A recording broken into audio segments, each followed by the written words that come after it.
Hey everybody, it's Neil and I have the Mac Mini M4. Sorry, I can't get it too far away, but you get the idea of that.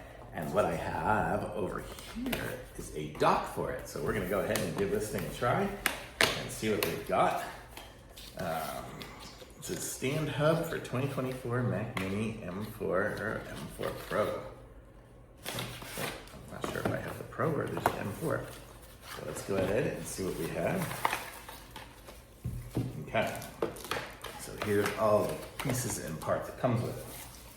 So this is kind of cool. So it's kind of redesigned from the way they used to do it here. So it comes with the, so it'll go underneath. It has a cutout for your power. Let me aim it down a little bit here. So where you have your power there, it'll be like right there. So it'll have a cutout for your power so you can still reach your power. And then these will plug into your two USB-C ports. So it'll give you lots of connectivity on that. We have two HDMI connectors there. We have a headphone jack on that side, so that's gonna give us that part. On the front, we are given two USB ports. We have USB 2.0 ports. That's like keyboard and keyboard mouse. So we have actually three ports, three USB ports. We have a micro SD card, I think is what it's called, and a regular SD and TF, whatever that means. I guess flash card. Also, what we have the ability to do is to open this up. Right here.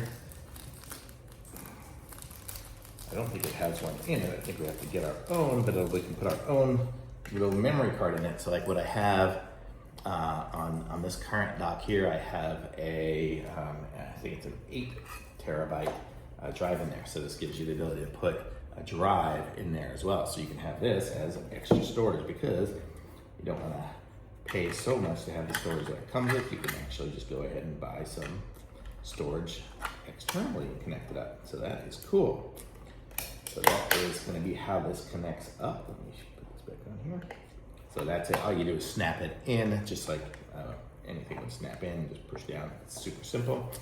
And then this will just connect up there, and it'll be automatically seen as we use it. So it'll just be like that and used. I mean, I guess I don't need to plug it in to show you, but because I've used it before, but it's just gonna be able to give us all the ports and everything just right there and accessible. So how cool is that? So really nice little dock for this here. And I'm gonna say this is good. I like the way it comes with these port connectors right up here. So that is gonna be good. And it gives us more the HDMI. I guess this is HDMI and this is DP. So that's gonna be 4K at 144 hertz. So it's DP gives you a little bit better resolution. So if you're gonna be doing something super fast or something like making a movie or something, you can use that. So totally cool. And this is the information on it here, but very nice. I like it. This was the box right here for it. So totally good. Thumbs up.